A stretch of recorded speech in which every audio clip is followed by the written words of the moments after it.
வணக்கம் என் அன்பு தம்பிகளா தங்கைகளா எல்லாரும் எப்படி இருக்கீங்க? இன்னைக்கு நம்ம பார்க்கக்கூடிய டாபிக் என்ன அப்படின்னா இன்டகிரேஷன்ஸ் அப்படின்ற ஒரு டாபிக் பத்தி தான் இன்னைக்கு நம்ம பார்க்க போறோம். லாஸ்ட் செஷன்ஸ்ல வந்து பார்த்தோம் அப்படின்னா டிஃபரன்ஷியேஷன்ஸ் அப்படின்ற ஒரு கான்செப்ட் பத்தி பார்த்தோம். ஸோ டிஃபரன்ஷியேஷன்ஸோடைய பேசிக்ஸ்லாம் என்னென்னலாம் இருக்கும், இது எப்படிலாம் டிஃபரன்ஷியேட் பண்ணலாம், என்னென்ன டேர்ம்ஸ்லாம் யூஸ் ஆகும், அப்புறம் அதுக்கடுத்த ஃபார்முலாஸ், இது எல்லாத்தையுமே வந்து பார்த்தீங்கன்னா டிஃபரன்ஷியேஷன்ஸ்ல பேசிக்ஸான அளவில் பார்த்தோம். அது பேஸ் பண்ணி தான் நம்ம சம்ஸ்குள்ள போக முடியும். இப்போ நம்ம பார்க்க வேண்டியது என்ன அப்படின்னா இன்டகிரேஷன்ஸ் அப்படின்ற ஒரு டாபிக் தான். ஸோ இன்டகிரேஷன்ஸ் அப்படின்றது முதல்ல என்ன, ஏன் நம்ம இன்டகிரேஷன்ஸ் பயன்படுத்துறோம் அப்படின்னு எல்லாருக்குமே வந்து பார்த்தோம் அப்படின்னா இப்போ 12th ஒன்று சிபிஎஸ்சி இருந்து வந்திருக்கும், இல்லை வந்து பார்த்தீங்கன்னா ஸ்டேட் போர்ட்ல இருந்து வந்திருக்கும், ஐசிஎஸ்சில இருந்து வந்திருக்கும். ஸோ இந்த மாதிரி எந்த பிளாட்ஃபார்ம்ல இருந்து வந்தாலுமே இன்டகிரேஷன்ஸ் அப்படின்ற ஒரு டாப்பிக்கை மேத்ஸ் குரூப் படிச்சவங்க டச் பண்ணாம வந்து இருக்க மாட்டாங்க. ஸோ முக்கியமாக வந்து பார்த்தோம்னா அப்ளிகேஷன்ஸ் ஆஃப் இன்டகிரல்ஸ் அப்படின்னு சொல்லிட்டு தனியாகவே ஒரு டாப்பிக்கே இருக்கும் +2ல வந்து பார்த்தோம் அப்படின்னா. ஸோ இன்டகிரேஷன்ஸ் எந்தெந்த அப்ளிகேஷன்ஸ்க்கு யூஸ் பண்ணுவாங்க அப்படின்ட்டு நமக்கு வந்து பார்த்துருந்தோம் அப்படின்னா அது ஏரியா அப்படின்ற ஒரு டேர்ம்ல வந்து நமக்கு கொடுத்துருப்பாங்க. இப்போ உதாரணமா நம்ம எடுத்துக்கிறோமா, இப்போ ஒரு ரெக்டாங்கிள் இருக்கு. இந்த ரெக்டாங்கிளோட ஏரியா என்ன அப்படின்னு நம்ம கிட்ட கேட்டோம் அப்படின்னா நீங்க என்ன சொல்லுவீங்க? ஸோ லென்த் இன்டூ பிரெத் அப்படின்றது ஈஸியா நம்மளால சொல்லிட முடியும். ஏன்னா ஏரியா அப்படின்றது சைடு இன்டூ சைடை வந்து பார்த்தீங்கன்னா ரெப்ரசென்ட் பண்ண முடியாது. இப்போ இதுவே வந்து பார்த்தோம் அப்படின்னா இந்த ஏரியா இந்த மாதிரி ஒரு பாயிண்ட்ல இப்படி இருக்கிற இப்போ இந்த ஏரியாவை நம்ம என்ன ரெப்ரசென்ட் பண்ணலாம் அப்படின்னா இந்த ஏரியாவை நம்மளால டக்குன்னு ரெப்ரசென்ட் பண்ணி சொல்லிட முடியாது. ஏன் அப்படின்னா இது வந்து ஒரு இர்ரெகுலாரிட்டிஸா இருக்கக்கூடிய ஒரு பாயிண்ட். ஸோ இந்த லைன் இருக்கலாம், அந்த லைனுக்கு தனியாக வந்து பார்த்தீங்கன்னா ஒரு ஈக்குவேஷன்ஸ் அவங்க ப்ரொவைட் பண்ணியிருப்பாங்க. ஸோ இந்த ஈக்குவேஷன் ப்ரொவைட் பண்ணியிருக்கக்கூடியதுல இருந்து தான் நம்ம கீழே இருக்கக்கூடிய லிமிட்ஸ் நம்ம பார்ப்போம். இப்போ உதாரணமா இது ஒரு எக்ஸ் ஆக்சிஸா இருக்கும்னு எடுத்துக்கோங்க. ஸோ எக்ஸ்ல 1 2 3 4 5 இந்த 0.6ல வருது சரிங்களா. அப்போ 0ல இருந்து ஸ்டார்ட் ஆகுது 6 வரைக்கும். ஸோ நமக்கு எந்த அளவுக்கு ஏரியா தேவையோ அந்த அளவுக்கு ஏரியான்றதை நம்ம குறிச்சிக்கலாம் இந்த பாயிண்ட்ல. இப்போ உதாரணமா 2ல இருந்து எடுத்துட்டு வந்தோம், அதே போல 3ல இருந்து எடுத்துட்டு வந்தோம். இப்போ இந்த ஏரியா மட்டும் நமக்கு தேவை அப்படின்னா இதுக்கான லிமிட்ஸ் என்னவா இருந்திருக்கும் அப்படின்னா பாயிண்ட் பாடுற மாதிரி நல்லா கவனிடாமா y இன்டூ இந்த பாயிண்ட் x தான் இருக்கு dx அப்படின்றது வரும். This is the integration. Integration limit எங்க, லோயர் லிமிட் வந்து 2ல இருந்து நம்ம அப்பர் லிமிட் என்ன 3 வரைக்கும் நம்ம போக போறோம். ஸோ இதுதான் வந்து பாத்தீங்கன்னா ஏரியாவை நம்ம கண்டுபிடிக்கக்கூடியதா இருக்கும். அப்போ y அப்படின்றது வந்து பாத்தீங்கன்னா ஒன் சைடு, இந்த dx அப்படின்றது ஒரு சைடு வந்து பார்த்தோம் அப்படின்னா. ஸோ yன்றது இந்த பிளாட்ஃபார்ம்க்கு கூடியது, தென் இந்த பாயிண்ட்ல இருக்கீங்களா y ஆக்சிஸ்ல. ஸோ இந்த ஆக்சிஸ்ல இருக்கக்கூடியது தான் y. அப்போ இது ஒரு மீட்டர், இது ஒரு metre, metre into metre, metre square represent பண்ணோம். Metre square is nothing but area தான்.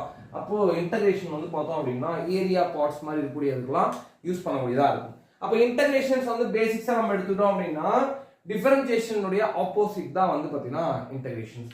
ஸோ டிஃபரன்ஷியேஷன்ஸ் நம்ம என்னன்னு பார்த்துருப்போம், x power of n differentiate பண்ணா நம்ம என்ன கிடைக்கும், n into x power of n minus 1 கிடைக்கும். கரெக்ட் இல்லைங்களா? எதுல இது டிஃபரன்ஷியேஷன்ஸ். இதுவே இன்டகிரேஷன்ல பார்த்தோம் அப்படின்னா integration x power of n கண்டிப்பா வந்து இந்த இடத்துல பக்கத்துல dx இந்த டிஃபரன்ஷியேஷன் சிம்பல் வந்தே ஆகணும். ஸோ டிஃபரன்ஷியேஷன்ஸ் எங்கெங்கெல்லாம் ஒரு வேரியபிள் கூட மல்டிபிள் ஆகுதோ அது இன்டகிரேஷன்ஸா கன்வெர்ட் ஆயிடும். அப்போ எக்ஸ் பவர் ஆஃப் n அப்படின்றது நம்ம எப்படி எழுதலாம், x power of n plus 1 divided by n plus of 1 எழுதிக்கலாம். புரியுதுங்களா? இதுதான் வந்து பாத்தீங்கன்னா ஜெனரல் ஃபார்ம் ஆஃப் இன்டகிரேஷன். இன்டகிரேஷனுடைய ஜெனரல் ஃபார்ம் இதுதான். ஸோ கடைசியா வந்து பிளஸ் சி அப்படின்ற ஒரு கான்ஸ்டன்ட் ஒன்று இங்க ஆட் ஆகும். ஸோ பிளஸ் சி னுடைய விஷயம் என்னன்றதை நம்ம பிறகு பார்ப்போம். இப்போ இது வந்து பாத்தீங்கன்னா x power of n plus 1 divided by n plus 1 அப்படின்றது ஜெனரல் ஃபார்ம். இப்போ உதாரணமா எக்ஸாம்பிள் நம்ம எடுத்துட்டோம் அப்படின்னா so integration of 3 into x power of 6 into dx இதை நீங்க இன்டகிரேட் பண்ணுங்க அப்படின்னு அவங்க நம்ம கிட்ட கொடுத்துட்டாங்க அப்படின்னா இதை நம்ம எப்படி இன்டகிரேட் பண்ணியிருப்போம் அப்படின்னா 3ன்றது கான்ஸ்டன்ட் மல்டிபிள் 3 காமனா வெளியே எடுத்து வந்துரும். Integration of x power 6 into dx. இப்போ இதை இன்டகிரேட் பண்ணியிருந்தோம் அப்படின்னா 3 இன்டூ என்னமா சொன்னேன் x power of n plus 1 சொன்னல. இப்போ எக்ஸ் பவர் ஆஃப் n ஓட வேல்யூ என்ன, இங்க 6 இருக்கு இல்லையா, 6 பிளஸ் ஆஃப் 1. அப்போ x power of 6 plus of 1 divided by 6 plus of 1 அப்படின்னு போடுறேன். 6 பிளஸ் ஆஃப் 1 என்ன வரும் 7. தென் அப்போ 3 into x power of 7 divided by 7 அப்படின்னு தான் நமக்கு கிடைக்க போகுது. அப்போ டோட்டலா இதோட ஆன்சர் என்னன்னா 3/7 x power of 7 plus of c அப்படின்றது கிடைக்கும். So 3/7 x power of 7 plus c. ஒண்ணு இல்ல, 3 divided by 7 வந்து டிவைட் ஆயிடுது. 3/7 x power of 7 plus of c அப்படின்ட்டு நமக்கு கிடைக்கூடியதா இருக்கும். இன்டகிரேஷனுடைய பேசிக்கா ஃபர்ஸ்ட் நம்ம ஸ்டார்ட் பண்ணும்போது அப்படிதான் ஸ்டார்ட் பண்ணி ஆகணும் இங்க இருந்து தான். சரிங்களா? அதே போல இன்டகிரேஷன் டிஃபரன்ஷியேஷனோட சில கான்ஸ்டன்ட்ஸ்லாம் நம்ம பார்த்துருந்தோம். என்னென்ன கான்ஸ்டன்ட்ஸ்லாம் நம்ம பார்த்துருந்தோம் அப்படின்னா, டிஃபரன்சியேஷன்ஸ்ல e பவர் ஆஃப் x நம்ம டிஃபரன்ஷியேட் பண்ணா நமக்கு என்ன கிடைக்கும் பார்த்தோம், e பவர் ஆஃப் x கிடைக்கும் பார்த்தோம். சேம் இன்டகிரேஷன்லயும் அதேதான், இன்டகிரேஷன்லயும் e பவர் ஆஃப் x நம்ம இன்டகிரேட் பண்ணோம் அப்படின்னா இதுலயும் e பவர் ஆஃப் x தான் கிடைக்கும், மாற போறது கிடையாது. சரிங்களா? இது சேமா தான் நம்ம இருக்கு. வரையினா வந்து ஒரு டிஃபரண்டா கூட இங்க எழுதிக்கலாம். Then integration of e power of x into dx equal to நமக்கு கிடைக்கிறது e பவர் ஆஃப் x தான் நமக்கு கிடைக்கும். சரிங்களா? e power of x plus of. ஏன்னா டிஃபரன்ஷியேஷன் இன்டகிரேஷன் இந்த ரெண்டுத்தையும் அப்படியே பேரலா வந்து பார்த்தோம் அப்படின்னா டிஃபரன்ஸ் பார்த்துட்டே பேசிட்டு வந்துடும் எடுத்துக்கோங்களேன், கொஞ்சம் ஈஸியா இருக்கும். அதுக்கு வேற எதுவும் வேண்டாம். இப்போ இதுவே வந்து நம்ம அடுத்து நம்ம பார்த்தோம் அப்படின்னா ஒரு கான்ஸ்டன்ட் டிஃபரன்ஷியேட் பண்ணா, இப்போ உதாரணமா 5 அப்படின்ற ஒரு கான்ஸ்டன்ட்டை நம்ம டிஃபரன்ஷியேட் பண்ணா நமக்கு என்ன கிடைக்கும், நம்ம 0 கிடைக்கும்னு சொல்றோம். இப்போ இதுவே இந்த கான்ஸ்டன்ட்டை இன்டகிரேட் பண்றோம்னு எடுத்துக்கங்க, 5 into dx அப்படின்னு நம்ம பண்ணோம் அப்படின்னா நமக்கு இங்க ஆன்சர் என்ன கிடைக்கும் அப்படின்னா ஒரு வேரியபிள் இது கூட ஆட் ஆயிடும். நல்லா பாத்துங்க, இது 0, எதுல டிஃபரன்ஷியேஷன்ல 0. இன்டகிரேஷன்ல என்ன ஆகும் அப்படின்னா 5 அப்படின்ற ஒரு கான்ஸ்டன்ட்டை இன்டகிரேட் பண்ணும்போது ஒரு வேரியபிள் டேர்ம் ஒன்னு ஆட் ஆயிடும்.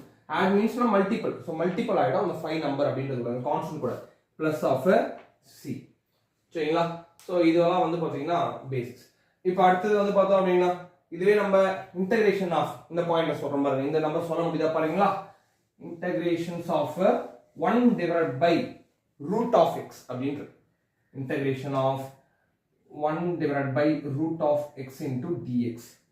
எப்படி இன்டகிரேட் பண்ணலாம் ஃபர்ஸ்ட், சோ இந்த 1 divided by root of x இருக்குல, 1 divided by root of x நம்ம எப்படி நாம எழுதிக்கலாம், x power of 1 by 2 னு எழுதிக்கலாம். கரெக்ட்லயே power of 2 1 by 2 root into dx.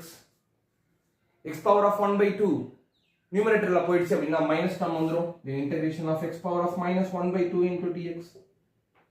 இன்னும் இது நம்ம இன்டகிரேட் பண்ண ஆரம்பிக்கல. சோ இன்டகிரேட் பண்ணனும் அப்படினா மேல இருக்கக்கூடிய n plus of 1 divided by கீழே n plus of 1 வந்திருக்கும். அப்போ x power of minus 1 by 2 plus of 1 divided by 1 by 2 plus of 1 என்ன இருக்கும், அந்த மைனஸ் விட்டு விடுறோம், minus 1 by 2 plus of 1. So அப்படிதான் அந்த பாயிண்ட் வருது. அப்ப நினைச்சு பாரு பாப்போம், இது 1 அதுல இருந்து ஒரு அரை கழிஞ்சிச்சு அப்படினா 1ல இருந்து பாதி போயிடுச்சுனா மீதி எப்படி இருக்கும், பாதி தான் இருக்கும், அது பாசிட்டிவ் தான் இருக்கும். அப்ப x power of 1 by 2 divided by 1 by 2 ன்னு தான் இருக்க போகுது. கீழேயும் அதே தான் இருக்க போகுது. இந்த பாயிண்ட் புரியுதுடமா, இந்த minus 1 by 2 plus 1 கீழேயும் பேஸ்ல 1 இருக்க மாதிரி இருக்கும். பேஸ் காமனா வரணும். அப்ப 2 2 மேல மல்டிப்ளை பண்ணி டிவைட் பண்ணிக்கணும். minus 1 by 2 plus 2 by 2. Okay, base காமனா இருந்தா எப்படி எழுதலாம், minus 1 plus of 2 divided by 2 ன்னு எழுதலாமா. Common base 2 minus 1 plus 2. minus 1 plus 2 என்ன ஆகும், 2ல இருந்து minus 1 போயிடுச்சுனா வெறும் 1 தான் கிடைக்கும். this is 1 by 2 1 by 2 தான் போடும். இப்போ இத ரெசிப்ரோகேட் பண்ணோம் அப்படினா x power of 1 by 2 into 2 by 1 ஆயிடுமா, மல்டிபிள் ஆயிடுச்சு அப்படினா அப்ப டோட்டலா இதோட answer 2 into x power of 1 by 2 ன்னு கிடைக்கும். x power of 1 by 2ன்றது என்ன ரெப்ரசன்ட் பண்ணனும், சோ அது ரூட் வேல்யூ தான். அப்போ இது மொத்த இதோட answer 2 into root of x தான் இதோட ஆன்சரா இருக்கும், பிளஸ் ஆஃப் c அப்படிங்கற ஒரு வேல்யூ நமக்கு கிடைக்கும். சரிங்களா? சோ இது ஜெனரல் ஃபார்மேட்ரமா இதோட போகக்கூடியது. அதே போல வந்து பார்த்தோம் அப்படின்னா இந்த e power of x இருக்குங்களா, இந்த e power of x ல இன்னொரு விஷயம் இருக்கு, இதுல ரொம்ப முக்கியம், இந்த கான்செப்ட் ரொம்ப முக்கியம். இதுல e power of டிஃபரன்ஷியேஷன்ல e power of 5x divided by dx அப்படின்னு கொடுத்தோம். இத டிஃபரன்ஷியேட் பண்ணா நமக்கு என்ன கிடைக்கும், நான் சொன்னது ஞாபகம் இருக்கா, e power of 5x divided by dx பண்ணோம்னா நமக்கு என்ன கிடைக்கும் அப்படினு, e power of 5x அப்படியே தான் கிடைக்கும், மாற போறது கிடையாது. e power of 5x அப்படியே தான் இருக்கும், மாற போறது கிடையாது. ஆனா அந்த 5x மட்டும் தனியா டிஃபரன்ஷியேட் பண்ணிருக்கோம், கரெக்ட் இல்லீங்களா? அது 5x தனியா டிஃபரன்ஷியேட் பண்ணா நமக்கு என்ன கிடைக்கும், வெறும் 5 மட்டும் தான் கிடைக்கும். into 5 ன்னு நம்ம போட்டுருக்கோம். அப்ப டோட்டலா இதோட answer 5 into e power of 5x ன்னு நமக்கு கிடைக்கும். பட் இதே இன்டகிரேஷன்ல நீங்க எடுத்துட்டு வந்தீங்கன்னா integration of e power of 5x into dx நீங்க எடுத்துட்டு வந்தீங்கன்னா இந்த e power of 5x integrate பண்ணாலும் e power of 5x தான் கிடைக்கும், எந்த ஒரு மாற்றமும் கிடையாது. இதுக்கு அப்புறமா நம்ம என்ன பண்ணனும், டிஃபரன்ஷியேட் பண்ணும்போது நமக்கு 5 கிடைச்சதுல இங்கேயும் அதே போல இந்த 5xன்றதுல அதை டிஃபரன்ஷியேட் பண்ணனும், இன்டகிரேட் பண்ணிட கூடாது, நல்லா கவனிச்சுக்கணும். e power of 5xன்றது முதல்ல அப்படியே போட்டுட்டோமா, இங்கேயும் அதே மாதிரி தான் போட்டுருப்போம். தென் அப்புறம் இந்த 5x மட்டும் நம்ம டிஃபரன்ஷியேட் பண்ணி 5 போட்டுருக்கோம்ல, அதே போல இங்கேயும் இந்த 5x இன்டகிரேஷன்றதுனால இன்டகிரேட் பண்ணிட போற, அதை டிஃபரன்ஷியேட் தான் பண்ணனும். டிஃபரன்ஷியேட் பண்ணா நமக்கு என்ன கிடைக்கும், ஆன்சர் 5 கிடைக்கும்ல. என்ன ஒரே ஒரு வித்தியாசம் அப்படின்னா 5 இங்க மல்டிபிள்ல போடுவோம், இந்த இடத்துல போடும்போது டிவைட்ல போடணும் 5. அப்ப இதுதான் ஆன்சர். அதோட answer 1/5 e power of 5x. So இதுதான் இத இன்டகிரேட் பண்ணா நமக்கு கிடைக்கக்கூடிய ஆன்சரா இருந்திருக்கும். புரியுதா? சோ இந்த விஷயங்கள் மட்டும் தான் நீங்க இங்க பார்க்க வேண்டியது. சரியாமா? நெக்ஸ்ட் அடுத்து வந்து பார்த்தீங்கன்னா ட்ரிக்னாமெட்ரிக்கல் ஃபங்க்ஷன்ஸ்ல இருக்கக்கூடிய சில விஷயங்களை பற்றி நம்ம பேசுவோம். ட்ரிக்னாமெட்ரியை பொறுத்த வரைக்கும் பார்த்தோம் அப்படின்னா நம்ம டிஃபரன்ஷியேஷன்ஸினுடைய ஆப்போசிட் தான் அப்படியே ட்ரிக்னாமெட்ரியா வந்து கன்வெர்ட் ஆகும். அதுக்கு முன்னே டிஃபரன்ஷியேஷன்ஸ் நம்ம ட்ரிக்னாமெட்ரிக்கு வந்து பார்த்தோம் அப்படின்னா சில ஃபார்முலாஸ் படிச்சோம் இல்லையா, சைன் இருந்தால் எப்படி கன்வெர்ட் ஆகும், காஸா இருந்தால் எப்படி கன்வெர்ட் ஆகும் அப்படின்ட்டு அதை பத்தி இங்க நம்ம பார்க்க வேண்டும். அப்போ சைனா இருந்தா நமக்கு என்னன்னு சொன்ன சைன் காஸ் டக்குன்னு எழுதிடலாம். Sine cos tan cosecant secant cot, cosecant secant cot கரெக்டுங்களா?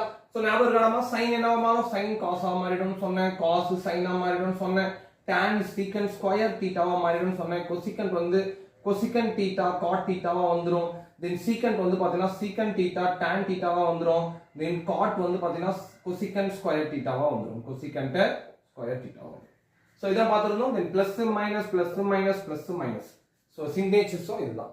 அப்போ நம்ம எப்படி பார்த்திருந்தோம், எந்த ஃப்ளோல இருந்து இந்த ஃப்ளோல இருந்து இந்த ஃப்ளோக்கு வந்ததுன்னா நம்ம இது என்னன்னு சொல்லியிருந்தோம், டிஃபரன்ஷியேஷன் சொல்லியிருந்தோம் இல்லையா. இப்போ நம்ம என்ன பண்ண போறோம்னா இந்த ஃப்ளோல இருந்து இந்த ஃப்ளோக்கு போக போறோம். இப்படி போனோம் அப்படின்னா இதை இன்டகிரேஷன் சொல்ல போறோம். அப்படியே ஆப்போசிட் சரிங்களா. ஸோ வேற எதுவுமே கிடையாது, அப்படியே ஒரு ஆப்போசிட்ல தான் போய் ஆகணும். இப்போ இதுல பேசிக்ஸா ஒரு 3 ஃபார்முலாஸ் வந்து ட்ரிக்னாமெட்ரிக்கல்ல நமக்கு தேவையான ஃபார்முலாஸ் இருக்கிறாங்க. என்ன ஃபார்முலாஸ் அப்படின்னா அது நோட் பண்ணி வச்சுக்கணும். then sin square theta plus of cos square theta equal to 1 அப்படின்ற ஒரு trigonometrical identity சொல்லக்கூடியது. then அடுத்து வந்து பார்த்தோம் அப்படின்னா cosecant square theta minus of cot square theta equal to 1 அப்படின்ற ஒரு ஐடென்டிட்டி. then ஃபைனலா வந்து பார்த்தோம் அப்படின்னா secant square theta minus of tan square theta equal to 1.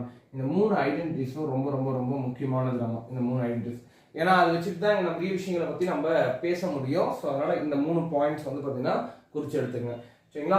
அப்போ இப்போ என்ன ஆகும் அப்படின்னா ஃபார் எக்ஸாம்பிள் வந்து பார்த்தீங்கன்னா சைன் நம்ம பார்த்தோம்னா சைன் டிஃபரன்ஷியேட் பண்ணா நமக்கு காசு கிடைக்கும் அப்படின்னு சொல்லிடுவோம். ஆனால் இன்டகிரேஷன் பொறுத்த வரைக்கும் இன்டகிரேஷன்ல சைன் அப்படின்றத நம்ம இன்டகிரேட் பண்ணா நமக்கு கிடைக்கக்கூடிய இந்த மைனஸ் இருக்கு, அந்த மைனஸ் நமக்கு போயிடும் சரிங்களா. அப்போ இப்படி இருக்குப்பா. இப்போ integration of sine theta into d theta அப்படின்ட்டு எடுத்துங்க.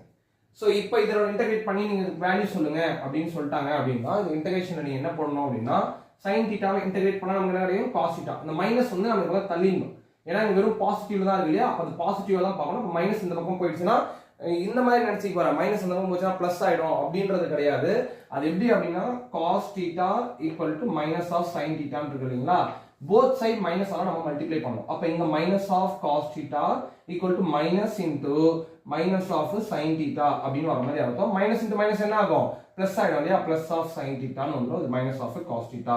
இது இந்த மாதிரி தான் ரெப்ரசென்ட் பண்ணுமே தவிர்த்து மைனஸ் அப்படியே போச்சுன்னா பிளஸ்ன்ற மாதிரி நினைச்சுக்காது. அப்போ இன்டகிரேஷன் ஆஃப் சைன் தீட்டா என்ன வரப்போகுது, cos theta minus of cos தீட்டான்னு வரப்போகுது பிளஸ் ஆஃப் சி. அவ்வளவுதான் முடிஞ்சு போச்சு சரிங்களா. ஸோ இது வந்து பார்த்தீங்கன்னா இங்க பேசிக்ஸா இருக்கக்கூடியது. இப்போ அடுத்தது வந்து பார்த்தோம் அப்படின்னா இதுல நம்ம டிஃபரன்ஷியேஷன்ஸ்ல இருக்கு இல்லைங்களா. டிஃபரன்ஷியேஷன்ஸ் நம்ம இந்த மாதிரி பார்த்துருக்கோம். என்ன பார்த்துருக்கோம், differentiation of sine 3 theta by d theta இப்படி இருந்ததுன்னா sine 3 theta by d theta என்ன பண்ணிருப்போம், சைன் டிஃபரன்ஷியேட் பண்ணா நமக்கு என்ன கிடைக்கும், காஸ் 3 தீட்டான்னு கிடைக்க போகுது. அதே போல அந்த 3 தீட்டாவை மட்டும் தனியா எடுத்து டிஃபரன்ஷியேட் பண்ணா நமக்கு என்ன கிடைக்கும், 3 மட்டும் நமக்கு கிடைக்கும். ஃபைனலா மல்டிபிள் ஆஃப் 3 போட போறோம். அப்ப 3 into cos 3 தீட்டா நம்ம ஃபைனலா எழுத போறோம். புரியுதுங்களா. இதுக்கு என்னது, அது டிஃபரன்ஷியேஷன்ல வரக்கூடியதுதாமா. இப்போ இந்த பாயிண்ட்ஸ் இன்டகிரேஷன்ஸ்ல வந்துருச்சுன்னு எடுத்துங்களேன். இப்போ இன்டகிரேஷன் வந்துனா இதுதான் இங்க. அப்ப இன்டகிரேஷன்ல எடுத்துட்டு வந்தோம். Integration of sin 3 theta into d theta அப்படின்னு இருக்கு. அப்ப sin 3 தீட்டாவை இன்டகிரேட் பண்ணா நமக்கு கிடைக்கக்கூடியது minus of cos 3 theta minus of cos 3 theta. முன்னாடியே அந்த e பவர் ஆஃப் 3x நம்ம பார்த்தோம் இல்லைங்களா, e பவர் ஆஃப் 3x. அப்போ அந்த 3x தனியா டிஃபரன்ஷியேட் பண்ணி நம்ம டினாமினேட்டர் போடுறோம். இங்கேயும் அதே போல தான் 3 தீட்டாவை தனியா டிஃபரன்ஷியேட் பண்ணீங்கன்னா நமக்கு என்ன கிடைக்கும், டிஃபரன்ஷியேட் தான் பண்ணணும், இன்டகிரேட் பண்ண கூடாது. 3 தீட்டாவை டிஃபரன்ஷியேட் பண்ணா நமக்கு கிடைக்கக்கூடியது 3ன்றது கிடைக்கும் இல்லையா. அந்த 3 டிவைட் பண்ண போறோம் பை 3. அப்ப இது டோட்டலா இது answer -1/3 cos 3 theta plus of constant c அப்படின்ற ஒரு டேர்ம் வந்து எடுத்துட்டு வருவாங்க. சோ இது ரொம்ப ரொம்ப ரொம்ப முக்கியம். இங்க இருந்து இது இப்படி தான் பார்த்தாகணும் சரிங்களா. இப்போ இதே ஒரு விஷயம் நம்ம நான் இன்னொரு சொல்றேன் பாருங்க. இந்த இதுல ஒரு சம் பேசிக்கா இருக்கக்கூடியது இன்டகிரேஷன் ஆஃப் secant theta பிராக்கெட்ல secant theta plus of tan theta into d theta ன்னு கொடுத்துறாங்க. புரியுதுங்களா. secant theta plus of tan theta into d theta. இப்போ இதை இன்டகிரேட் பண்ணீங்கன்னா என்ன பண்ணணும், ஃபர்ஸ்ட் இந்த சீக்கன் தீட்டாவை முதல்ல உள்ள இடத்துல வந்து மல்டிப்ளை பண்ண வேண்டியதா இருக்கும். கரெக்டுங்களா? அப்போ integrations of secant square theta, secant theta tan theta என்ன வரப்போகுது, சீக்கன் தீட்டா tan தீட்டான்னு எழுதிட்டு போறோம். tan தீட்டா இன்டு என்ன வரப்போகுது, d தீட்டா அப்படின்னு வரப்போகுது. secant square theta plus of a secant theta tan theta into d theta அப்படின்னு வருது. இப்போ எனக்கு பார்க்கணும், நம்ம ஒரு விஷயத்தை நம்ம என்ன பார்க்க வேண்டியது இருக்கும் அப்படின்னா, secant square theta என்ன வந்து நம்ம secant square theta நம்ம என்ன போட்டுருக்கோம், secant square theta is nothing but tan theta. தென் அப்போ இங்க கண்ண முடியும் நம்ம என்ன எழுதலாம், டிஃபரன்ஷியேட் இன்டகிரேட் பண்ணலாம், இதை tan theta ன்னு எழுதலாம். அடுத்து என்ன இருக்கு, secant theta tan theta, secant theta tan theta என்னது, secant theta plus of secant theta plus c, இதுதான் இதனுடைய இன்டெகிரல் ஃபார்மேட்டா வந்திருக்கும். புரியுது இல்லையா? இப்போ இது ஒரு சம் நம்ம இப்போ integration of tan square theta into d தீட்டான்னு கொடுத்துட்டாங்கன்னு எடுத்துக்கோங்களேன்.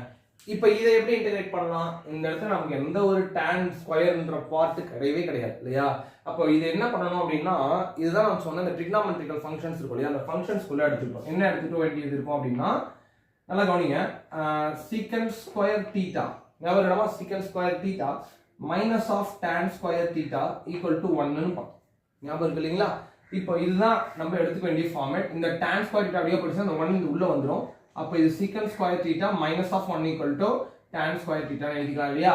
அப்போ integration of tan square theta எப்படி எழுதலாம் அப்படின்னா, integration of tan square theta secant square theta minus 1 into d theta ன்னு எழுதலாம். இந்த பாயிண்ட் இந்த மாதிரி வந்து கன்வர்ட் பண்ணிக்கலாம். சரிங்களா?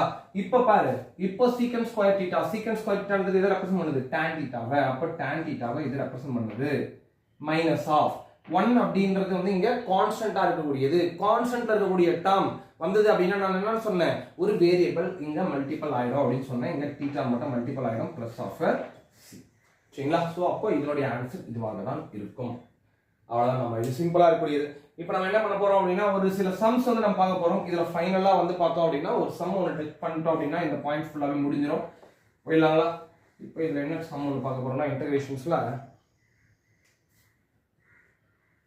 இன்டகிரேஷன்ஸ் ஆஃப் cos 5 theta சரிமா பிளஸ் ஆஃப் 1 by x அடுத்து வந்து பார்த்தோம் அப்படின்னா minus of e power 3 e power 2x into dx. இங்கே வேற தீட்டா போட்டணும், 5 தீட்டா இப்போ 5x எடுத்துப்போம் இன்டு டிஎக்ஸ். ஏன்னா தீட்டாவா இருந்தால் தீட்டா இருந்தால் வரணும் அந்த இடத்துல, நம்ம வேற எதுவும் மாறக்கூடாதுடா, அந்த பாயிண்ட்ஸ் ரொம்ப முக்கியம்.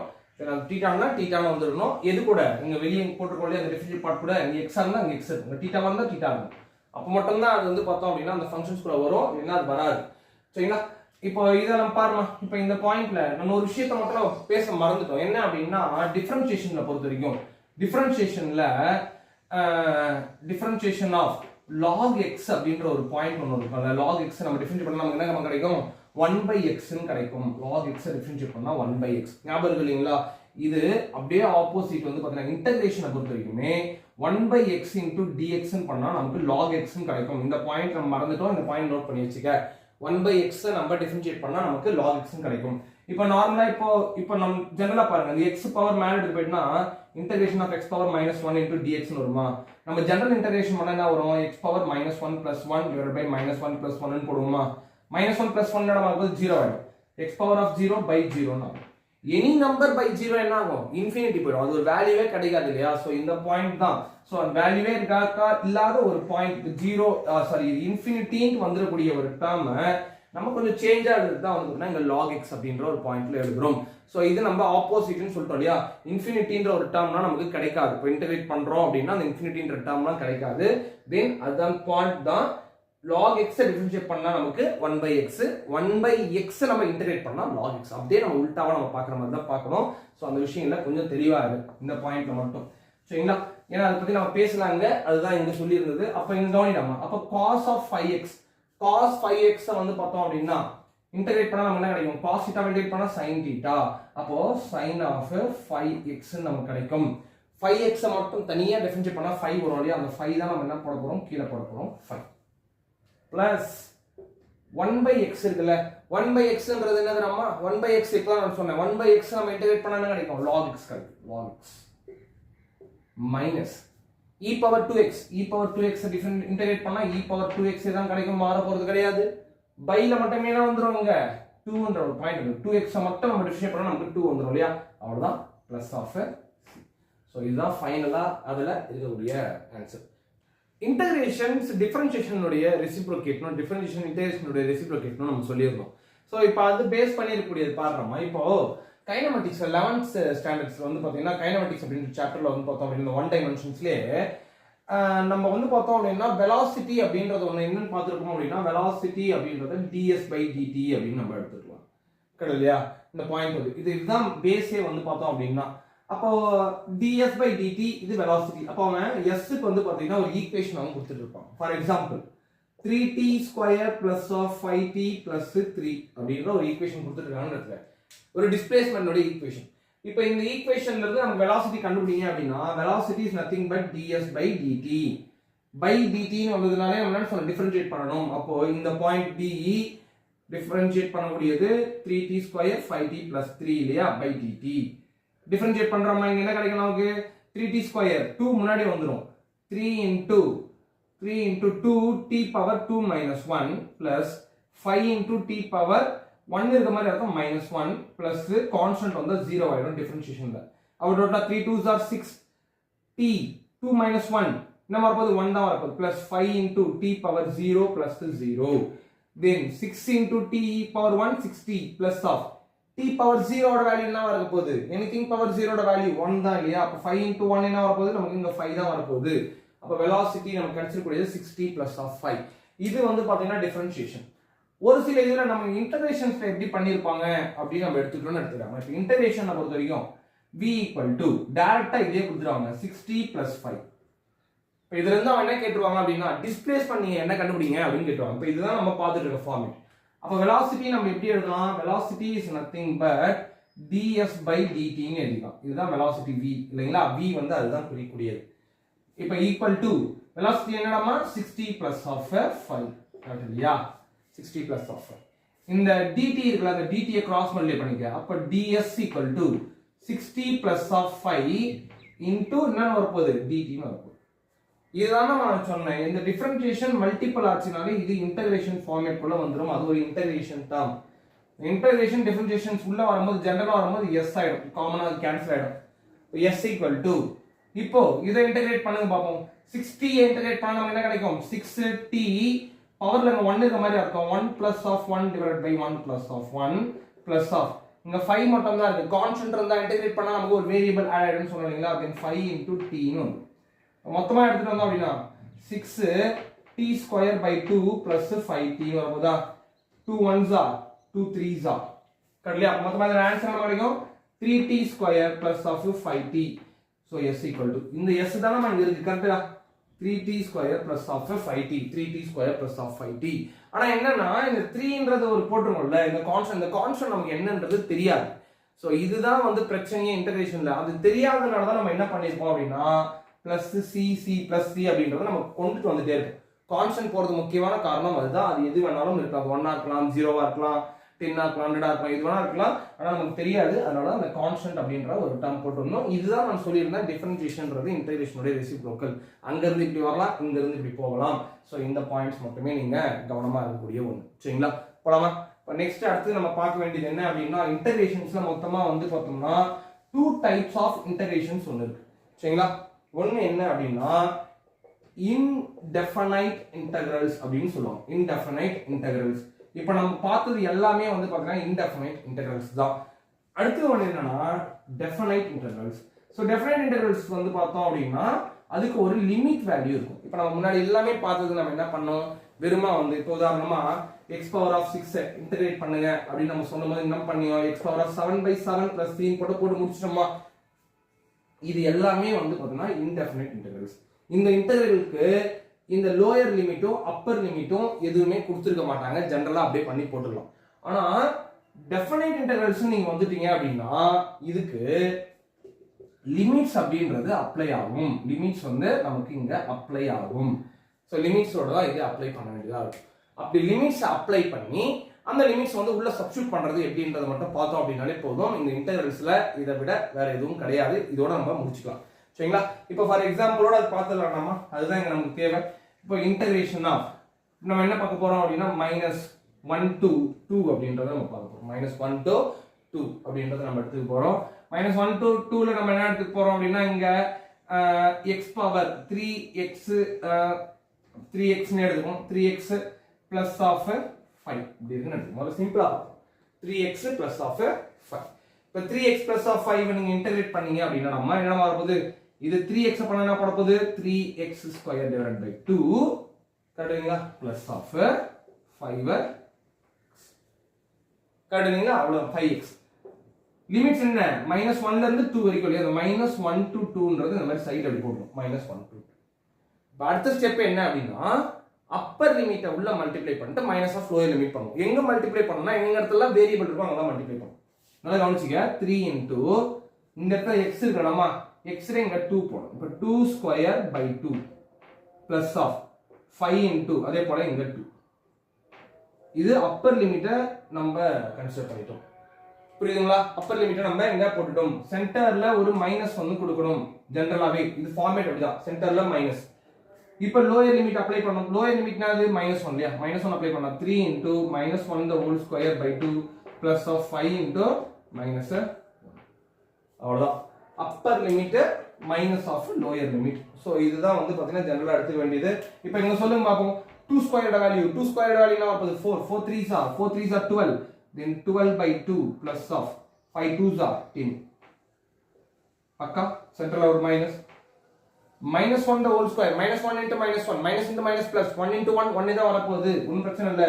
அப்போ இது என்ன ஆக போகுது, 3 by 2 plus of 5 into -1 -5 வரப்போகுது. அப்போ சென்டர்ல இங்க ஒரு -5 ஒன்று போகுது.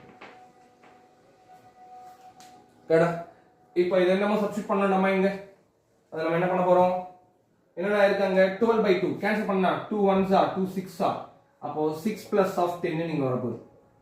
சென்டர்ல ஒரு மைனஸா, 3 by 2 -5 இது எதுவுமே பண்ண முடியாது. 3 by 2 minus of இங்க மேல வந்து நம்ம காமன் பேஸ் கொண்டு வருவோம். 5 by 2 நம்ம எப்படி எடுத்துட்டு வரலாம், மேலே மல்டிபிள் ஆஃப் இந்த இடத்துல ஒரு 2 மல்டிப்ளை பண்ணி கீழ ஒரு 2 டிவைட் பண்ணினா 5 2s are நம்ம வரப்போகுது 10 by 2 ன்னு வரப்போகுது. அப்ப இங்க ஆன்சர் 6 plus of 10 என்ன வரப்போகுது, மொத்தமா 16 வரப்போகுது. சென்டர்ல மைனஸ், இங்க பேஸ் காமன் 2 எடுத்துட்டு வரலாம், பேஸ் இங்க 3 minus of 10 ன்னு போடணும். 3 minus of 10 minus of 7, அப்ப 16 minus of -7 by 2 ன்னு எழுத போறோம். மைனஸ் இன்டு மைனஸ் என்ன ஆகுது, பிளஸ் ஆயிட போகுது. அப்ப 16 plus of 7 by 2, திரும்ப இங்க 1 இந்த மாதிரி ஆகும். சோ அகைன் இந்த 2 நம்ம என்ன பண்ண போறோம், இங்க மேலின் கீழே மல்டிப்ளை பண்ண போறோம் பேஸ் காமனா கொண்டு வரதுக்கு.